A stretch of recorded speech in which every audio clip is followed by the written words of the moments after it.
NCB के zonal director Sameer Wankhede की बहन यास्मीन ने महाराष्ट्र सरकार में मंत्री नवाब मलिक के खिलाफ मुंबई पुलिस को शिकायत दी है। यही नहीं, उन्होंने राष्ट्रीय महिला आयोग को भी शिकायत भेजी है। पुलिस और एनसीडब्ल्यू को दी गई शिकायत में यास्मीन ने नवाब मलिक पर कई तरह के आरोप लगाए हैं। उन्होंने सोशल मीडिया पर उन्हें बदनाम करने का आरोप लगाया है और पुलिस से कड़ी कार्रवाई की मांग की है। समीर वानखेड़े के जांच कर रहे चीफ विजिलेंस अधिकारी ज्ञानेश्वर सिंह ने न्यूज 18 से बातचीत की, जिसमें उन्होंने बताया कि समीर वानखेड़े ने अपना पक्ष रखा है। जांच चल रही है, जिससे पूछताछ करनी होगी उसे बुलाया जाएगा।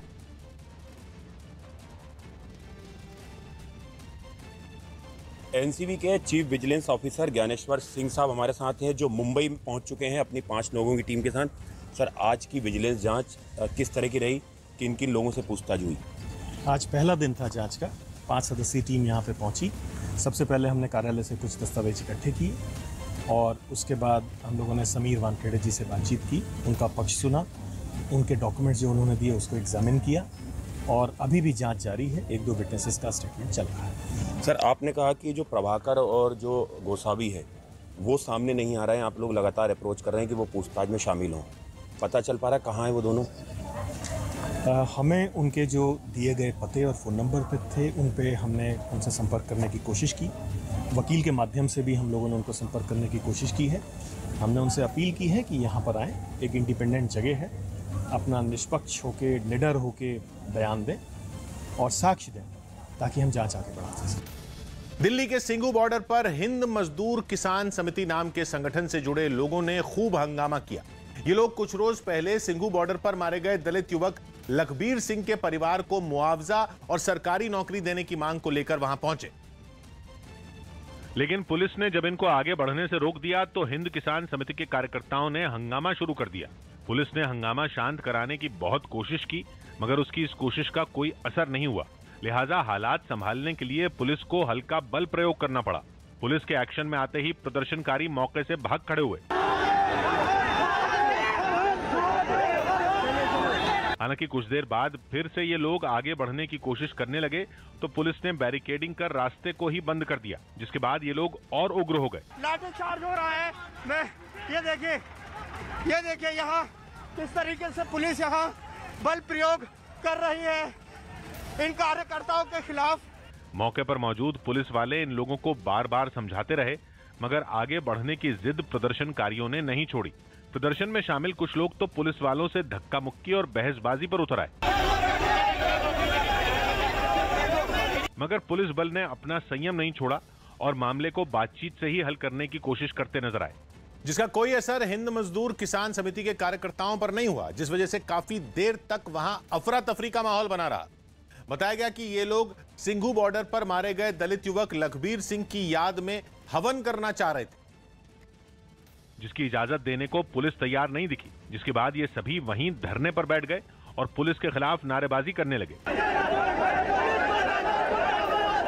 इन लोगों ने आरोप लगाया कि पुलिस के लाठीचार्ज में कई कार्यकर्ता गंभीर रूप से घायल हो गए। दिल्ली पुलिस लाठी चला रही। इन लोगों ने ऐलान किया कि जब तक मारे गए दलित युवक लखबीर सिंह के परिवार को मुआवजा और सरकारी नौकरी नहीं मिलेगी, वो पीछे नहीं हटेंगे। अब ये बताइए कब तक बैठेंगे यहाँ पर? परिवार की बैठेंगे। इस प्रदर्शन में कुछ महिलाएं भी नजर आईं, जो पुलिस और सरकार के रवैये से बेहद नाराज दिखाई दी। और इन लोगों ने आरोप लगाया कि सरकार पुलिस के दम पर उनकी आवाज को दबा रही है। इसी महीने की 15 तारीख को सिंघू बॉर्डर पर दलित युवक लखबीर सिंह की बड़ी ही बेरहमी से हत्या कर दी गई थी। इसके बाद उसके शव को किसानों के आंदोलन वाली जगह के पास बैरिकेड से लटका दिया गया। इस मामले में निहंग समुदाय से जुड़े 4 आरोपियों को पकड़ा जा चुका है, जो अभी 14 दिन की न्यायिक हिरासत में है।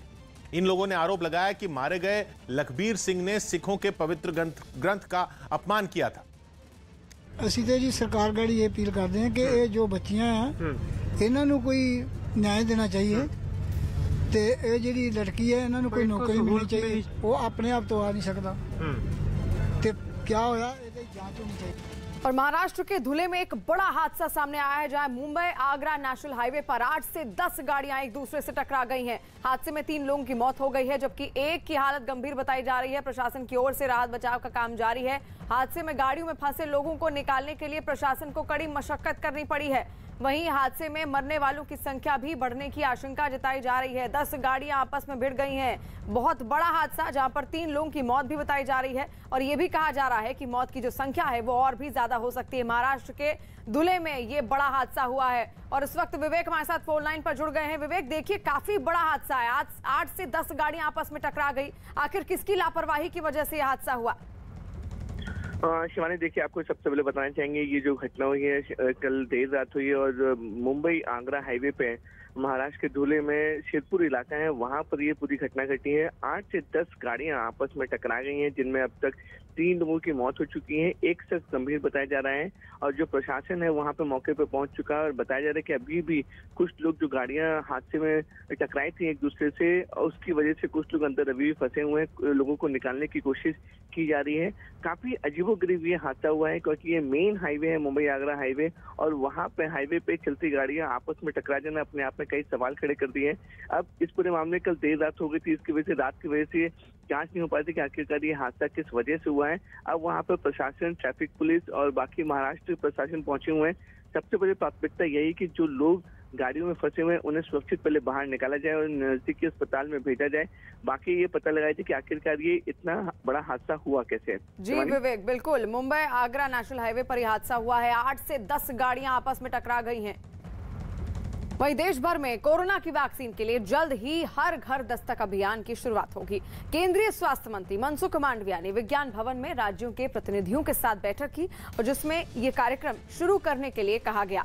जल्द ही पूरे भारत में टीकाकरण को बढ़ाने के लिए सरकार हर घर दस्तक योजना शुरू करेगी। केंद्रीय स्वास्थ्य मंत्री मनसुख मांडविया के साथ बुधवार को विज्ञान भवन में राज्यों की हुई बैठक में वैक्सीनेशन बढ़ाने के साथ ही कोविड टीके की दूसरी डोज को तेज गति से बढ़ाने पर भी चर्चा हुई। इसके लिए केंद्र सरकार ने राज्यों से हर घर दस्तक कार्यक्रम शुरू करने के लिए कहा, जिसमें इस पर जोर दिया जाएगा कि जिन्होंने वैक्सीन की एक भी डोज नहीं ली है उन्हें डोज दी जाए और जिन्होंने दूसरी डोज नहीं ली है उन्हें दूसरी डोज दी जाए। भारत में ऐसे लोगों की संख्या 10 करोड़ से ज्यादा है। कि दुर्गा पूजा के बाद पश्चिम बंगाल में कोरोना मरीजों की संख्या बढ़ने से प्रशासन चौकन्ना हो गया है। राज्य सरकार ने दुर्गा पूजा के दौरान 10 दिनों के लिए नाइट कर्फ्यू में छूट दी थी, लेकिन अब प्रशासन फिर से सख्त नियम लागू करने पर विचार कर रहा है। क्योंकि दुर्गा पूजा के बाद राज्य के कुछ शहरों में महामारी की चपेट में आए लोगों की तादाद में बढ़ोतरी देखी गई। ऐसे में प्रशासन अलर्ट हो गया, जिसकी कुछ तस्वीरें कोलकाता से भी सामने आई। वहां लाउडस्पीकर की मदद से जगह जगह जागरूकता फैलाने का काम फिर शुरू कर दिया गया। इसके बावजूद घरों से बाहर निकले ज्यादातर लोग बिना मास्क के ही घूमते मिले। कुछ मास्क लगाए भी दिखे, लेकिन मुंह पर नहीं, ठोड़ी पर। बाजारे नो मास्क नो एंट्री और बाजारेर बाहरेও আমরা পুলিশের সাহায্য চেয়েছি যে তারাও যদি এটাকে খুব সিরিয়াসলি করে। राज्य में कोरोना के मरीज बढ़े तो बीजेपी एक बार फिर ममता सरकार पर हमलावर हो गई। कुछ सरकार नहीं की, ये सरकार सिर्फ पॉपुलिस्ट है। वहां से सामने आई तस्वीरों में बाजारों में भीड़ बराबर दिखी। भीड़ भाड़ को देखकर ऐसा लगा मानो सोशल डिस्टेंसिंग के नियम को तो लोग जैसे भूल ही गए हों। पश्चिम बंगाल में दुर्गा पूजा के बाद अचानक कोरोना मरीजों की तादाद तेजी से बढ़ी, जिससे प्रशासन के हाथ पांव फूल गए। बताया गया कि वहां करीब 1000 मरीज रोज आ रहे हैं, जबकि अक्टूबर के पहले हफ्ते में ये गिनती 600 के करीब थी। वहीं मौत का आंकड़ा भी अब बढ़ रहा है। 24 अक्टूबर को वायरस की चपेट में आए 11 लोगों ने दम तोड़ दिया और एक दिन बाद यानी 25 अक्टूबर को ये आंकड़ा बढ़कर 15 हो गया। यानी मरीज भी बढ़ रहे हैं और मरने वालों की गिनती भी। मतलब काबू होते हालात दशहरे के बाद बेकाबू नजर आ रहे हैं। बताया गया कि सबसे ज्यादा मामले कोलकाता, उत्तर 24 परगना और हुगली से सामने आ रहे हैं। लिहाजा सरकार ने भी कड़े कदम उठाने के आदेश दे दिए हैं। बाजारों में बिना मास्क के एंट्री रोक दी गई है। ममता बनर्जी ने पुलिस वालों को मास्क नहीं पहनने वालों पर एक्शन लेने का आदेश दे दिया है। दुर्गा पूजा के दौरान नाइट कर्फ्यू में भी छूट मिली थी, लेकिन अब जो हालात हैं उससे फिर वहां सख्ती हो सकती है। यानी बंगाल की जो रिपोर्ट है उससे तो कोरोना फिर से डराने लगा है और ये लोगों के लिए बहुत बड़ी वार्निंग भी है। वो इसलिए क्योंकि दुर्गा पूजा के बाद राज्य में अचानक कोरोना मरीजों की तादाद तेजी से बढ़ी, जिससे प्रशासन के हाथ पांव फूल गए। बताया गया कि वहां करीब 1000 मरीज रोज आ रहे हैं, जबकि अक्टूबर के पहले हफ्ते में ये गिनती 600 के करीब थी। वहीं मौत का आंकड़ा भी अब बढ़ रहा है और 24 अक्टूबर को वायरस की चपेट में आए 11 लोगों ने दम तोड़ दिया और एक दिन बाद यानी 25 अक्टूबर को ये आंकड़ा बढ़कर 15 हो गया। यानी मरीज भी बढ़ रहे हैं और मरने वालों की गिनती भी। मतलब काबू होते हालात त्योहारों के बाद बेकाबू नजर आ रहे हैं। बताया गया कि सबसे ज्यादा मामले कोलकाता, उत्तर 24 परगना और हुगली से सामने आ रहे हैं। लिहाजा सरकार ने भी कड़े कदम उठाने के आदेश दे दिए हैं और बाजारों में बिना मास्क के एंट्री रोक दी गई है। ममता बनर्जी ने पुलिस वालों को मास्क नहीं पहनने वालों पर एक्शन लेने का आदेश दे दिया है। और इससे पहले दुर्गा पूजा के दौरान नाइट कर्फ्यू में भी छूट मिली थी, लेकिन अब जो हालात हैं उससे फिर वहां सख्ती हो सकती है। लेकिन ये चेतावनी है पूरे देश के लिए, क्योंकि दिवाली में केवल एक हफ्ता बचा है और पूरे देश के लिए ये दिवाली बंगाल की दुर्गा पूजा जैसी हो सकती है अगर सावधानी ना बरती गई तो। दक्षिण अमेरिका के देश इक्वाडोर को आर्थिक संकट से उबारने की सरकार की नीति पर वहां के मूल निवासियों का पारा ऐसा चढ़ा कि उन्होंने कई प्रांतों में चक्का जाम कर दिया। असल में इक्वाडोर में तेल पर सब्सिडी खत्म होने के बाद हर महीने तेल की कीमतों में बढ़ोतरी की जाती है। उसी के तहत पिछले हफ्ते भी वहां तेल की कीमत बढ़ाई गई, लेकिन मूल निवासियों और कुछ दूसरे संगठनों का आरोप है कि इतनी बढ़ोतरी उनकी जेब पर डाका है। इसलिए उस फैसले के खिलाफ सरकार पर दबाव बनाने के लिए लोगों ने इक्वाडोर में जगह जगह जलते टायर और बड़े बड़े पत्थर रखकर रास्ते बंद कर दिए।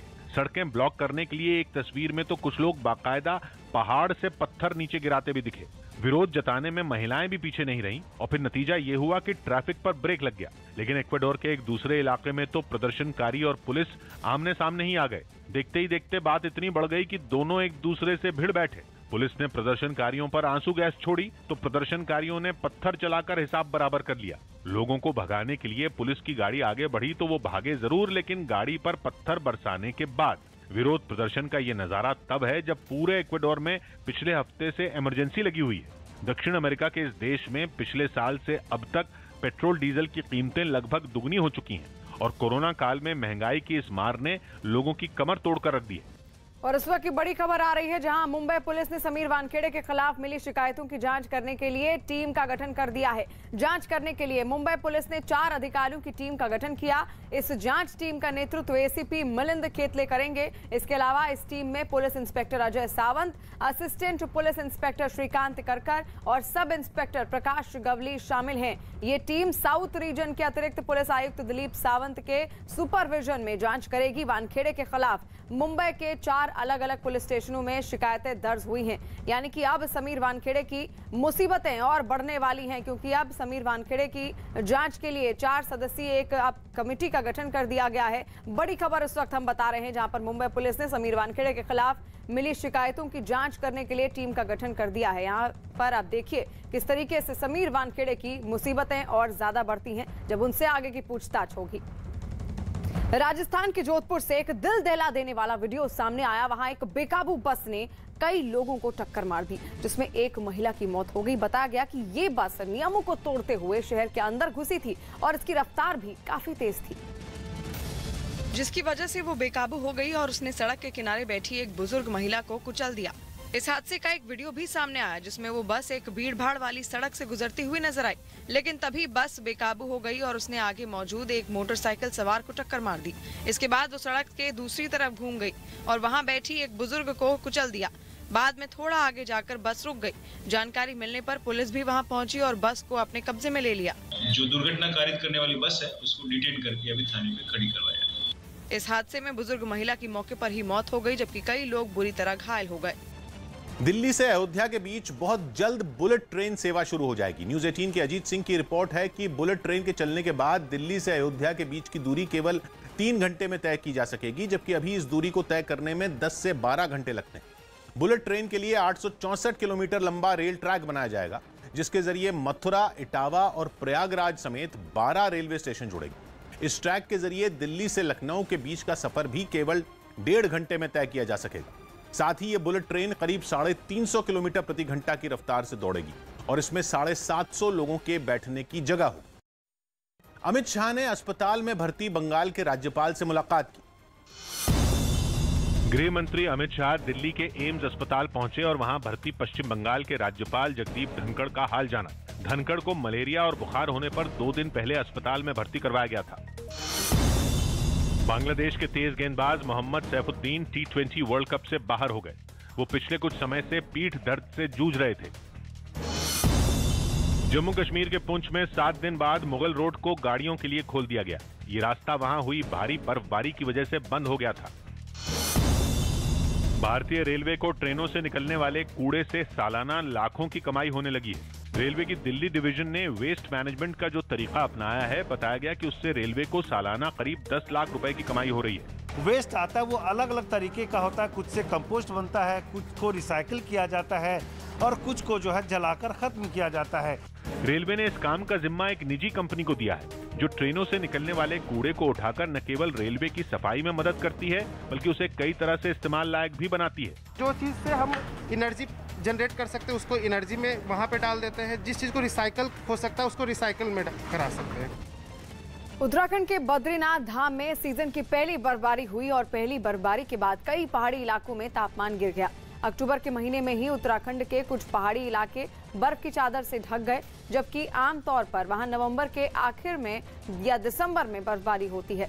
अब बहुत जल्द पहाड़ों के इस बदले मौसम का असर मैदानी इलाकों पर भी पड़ सकता है, जिसका मतलब ये है कि इस बार की दिवाली ठिठुरने वाली हो सकती है। तापमान गिरने से ठंड बढ़ेगी और लोगों के सर्दियों के कपड़े बाहर निकल जाएंगे।